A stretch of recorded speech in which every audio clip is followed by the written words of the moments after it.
एक समय की बात है। किसी गांव में एक ब्राह्मण अपने परिवार के साथ रहता था। उनका परिवार में उनकी पत्नी और एक पुत्र था। वो बहुत गरीब थे। उनके पास कभी कभी खाने को भी नहीं होता था। ब्राह्मण की पत्नी बहुत दुष्ट और चालाक थी, इसलिए वो रोज ब्राह्मण को भिक्षा मांगने जाने को कहती थी। पर ब्राह्मण उसकी एक नहीं सुनता था और घर में राम नाम जाप करता रहता। पत्नी के रोज रोज लज्जित करने पर ब्राह्मण एक दिन सुबह सुबह उठा और अपने पोती पतरा उठाया और दूसरे गांव में चल दिया। चलते चलते वो घने जंगल में पहुंचा और अंधेरा हो गया। वो वहां एक बड़ा सा पीपल के पेड़ के नीचे बैठ गया और राम नाम जपने लगा। सुबह होने पर जब उठा तो पास के सरोवर पर स्नान करके वो आगे चला और दूसरे गांव में पहुंचा।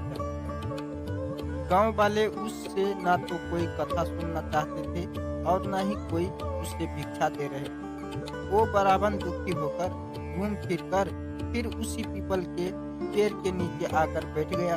पीपल की जड़ में विशाल सांप का बसेरा था। वो पीपल का पेड़ बहुत विशाल था। उस पेड़ की जड़ में एक विशाल काला सांप रहता था। उस ब्राह्मण ने सोचा कि मेरी कथा तो कोई नहीं सुनता है, यह कथा मैं पीपल के पेड़ को ही सुना देता हूँ।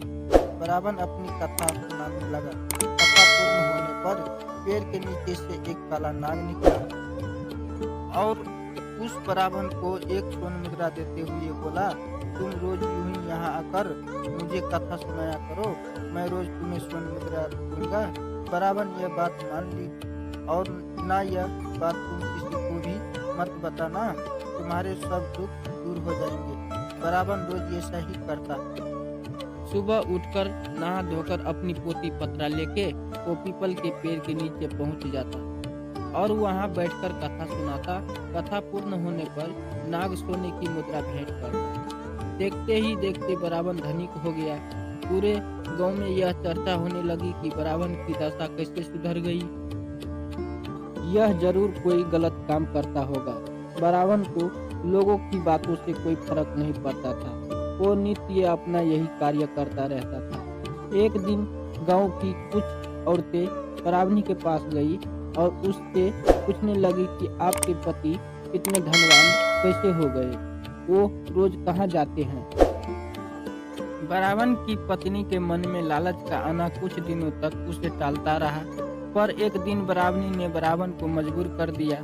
ब्राह्मण मजबूर होकर उसने अपनी पत्नी को नाग की सारी बात बता दी, जिस वजह से उसकी पत्नी के मन में लालच आ गया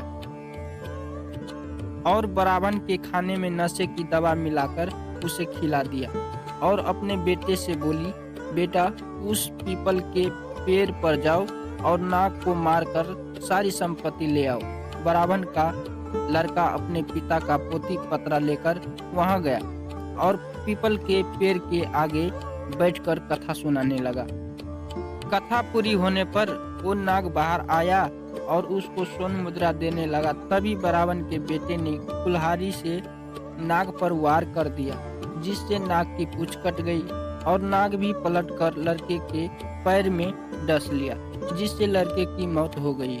इधर जब ब्राह्मण उठा तो उसने देखा कि उसके पोती पतरा गायब है।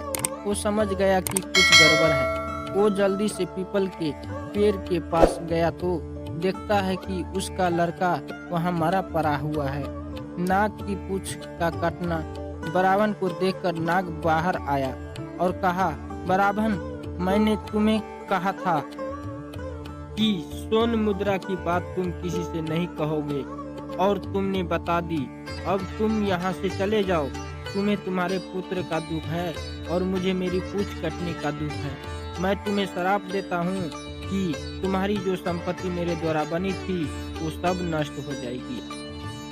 ब्राह्मण नाग देवता के मुख से यह सुनकर सर पीटता रह गया और रोता बिकलता अपने पुत्र का शव लेकर वहां से चल गया।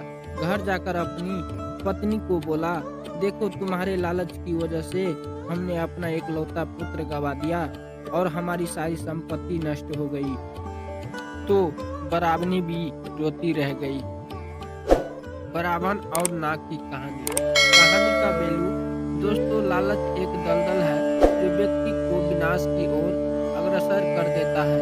तो दोस्तों, कैसी लगी आपको आज की हमारी वीडियो? कहानी को कमेंट